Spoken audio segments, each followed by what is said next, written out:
10 വർഷമായിട്ട് കേരളത്തിലെ മുഖ്യമന്ത്രിയാണ്. എന്നിട്ട് ഇപ്പൊ എന്തോ ഉണ്ടായി? ഇതൊരു ചരിത്രമാണ്. ഇതിനു മുമ്പ് ആരും 10 വർഷം തുടർച്ചയായിട്ട് ഇരുന്നിട്ടില്ല. ആദ്യത്തേതും അവസാനത്തേതും. ആദ്യത്തെ 5 വർഷവും രണ്ടാമത്തെ 5 വർഷവും തമ്മിൽ വ്യത്യാസം ഉണ്ടാവും. സ്വാഭാവികം. ഇപ്പൊ ഈ 2 വർഷങ്ങൾ തമ്മിൽ എന്തൊക്കെ വ്യത്യാസങ്ങൾ ഉണ്ടായിട്ടുണ്ട്? അത് ഉത്തരം പറ.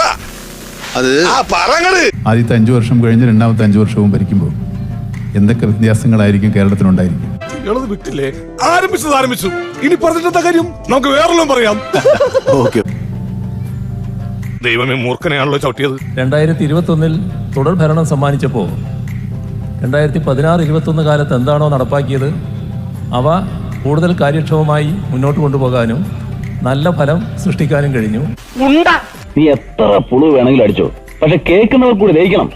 എനിക്ക് വായി തോന്നുന്ന ഞാൻ പറയും. അതിന്റെ ഭാഗമാണ് അതിദാരിദ്ര്യമുക്തമായ കേരളം. കഷ്ടം.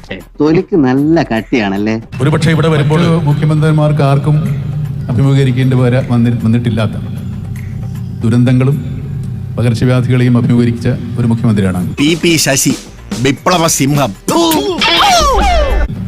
വെള്ളപ്പൊക്കവും കോവിഡുമൊക്കെ എങ്ങനെ എത്ര മനധൈര്യത്തോടുകൂടി, എത്ര ധൈര്യത്തോടുകൂടി, എത്ര ആത്മവിശ്വാസത്തോടു കൂടി അദ്ദേഹം നേരിട്ടു? ഇതിനൊക്കെയുള്ള ഒരു ധൈര്യം എന്തായിരുന്നു? മത്തായിച്ചിനെ ആളുകളുടെ ഇടയിൽ വില മതിക്കാനകത്ത വിലയാ, തേങ്ങാക്കൊലയാ. അതാണ് നമ്മുടെ നാടിന്റെ പ്രത്യേകത, നമ്മുടെ ജനതയുടെ പ്രത്യേകത. അതാണ് ഇടതുപക്ഷ ജനാധിപത്യ മുന്നണി. നാടും ജനങ്ങളും കാണിച്ച ഒരുമയും ഐക്യവും അതാണ് ഏത് പ്രതിസന്ധിയെയും നേരിടാൻ കേരളത്തെ പ്രാപ്തമാക്കിയത്. ഇക്കാര്യത്തിൽ എന്നോടൊരു നന്ദി പറച്ചിന്റെയോ കടപ്പാണ്ടിയോ ഒന്നും ആവശ്യമില്ല. ഇയാളോട് നന്ദി പറയാൻ ഇയാൾ എന്ത് കാര്യമാണ് ചെയ്തത്? അതാണ് അസാധ്യം എന്ന ഒന്ന് ഇല്ല എന്നത് തെളിയിച്ചുകൊണ്ടിരിക്കുന്നു. എന്റെ പൊന്നോ, എന്തൊരു തള്ളാണോ! തള്ളി തള്ളി മുല്ലപ്പെരിയാർ വരെ പൊട്ടിപ്പോ. ഒരു മുഖ്യമന്ത്രി എന്ന നിലയിൽ, ഒരു വ്യക്തി എന്ന നിലയിലും ഒരുപാട് പ്രതിരോധങ്ങളും ഒരുപാട് ആക്ഷേപങ്ങളും പരിഹാസങ്ങളും ഒക്കെ നേരിട്ടിട്ടുള്ള ഒരു മുഖ്യമന്ത്രിയാണ്. നിന്റെ കയ്യിലിരിപ്പതായിരുന്നല്ലോ. അതന്നത്തെ ചോരത്തിളപ്പിന് അതൊന്നും എന്നെ ബാധിക്കാറില്ല. കണ്ണീര് തുടച്ചിട്ട് കുറച്ചുകൂടി വിശ്വസിക്കാൻ തോന്നുന്നു. വിജയ വെറുതെ ആളുകളെ കൊണ്ട് ചിരിപ്പിക്കല്ലേ.